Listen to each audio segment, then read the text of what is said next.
I think there's a real point of contention here in the NFL, honestly, and it's the lack of black head coaches. And as a black man, I'm not sitting here beating the table because I'm black. I'm beating the table because I think there are a lot of qualified individuals that may not be getting those opportunities. So this isn't necessarily something that you haven't heard before.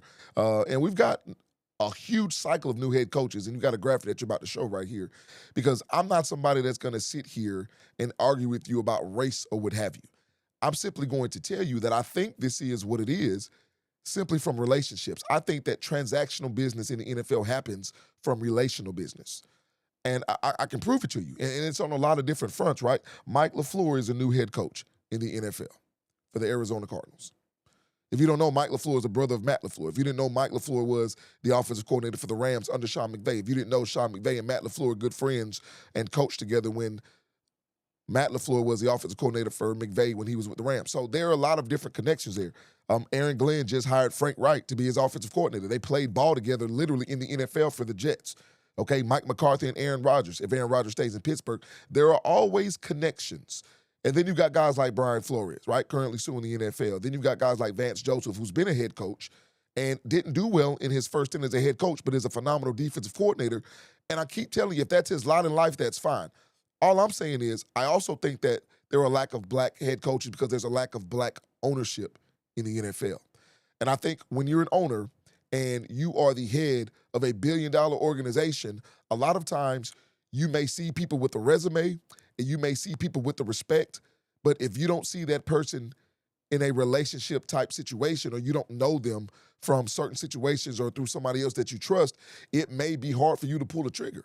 And I think that's where certain organizations fail, and I think that's where certain organizations get it right. And I'm not sitting here telling you that every black coach needs to be a black head coach in the NFL. I'm not telling you that every time a black coach is fired that the alarms need to go off. I'm simply telling you that in a league where you know that a lot of offensive coordinators are seen as gurus and the majority of offensive coordinators are white, you've got a lot of defensive coordinators in the NFL that are black, and I think there's just a stigma there. I think there's, when it comes to being physical, when it comes to being the rah-rah guy or the guy who can get the best out of it, how often do you hear a defensive coordinator considered a savant?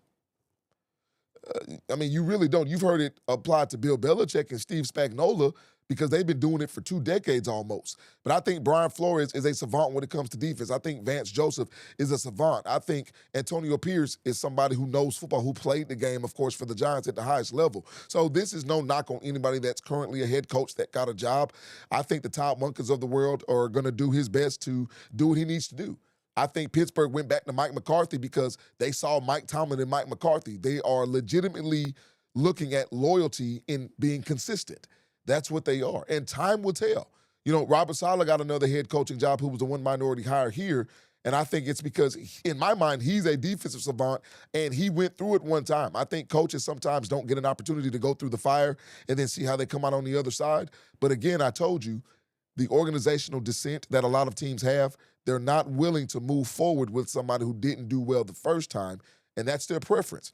I just know that there are a lot of qualified individuals in the NFL, and I think if you were to ask me what the biggest reason is, it'll be because transactional business is spurned from relational business.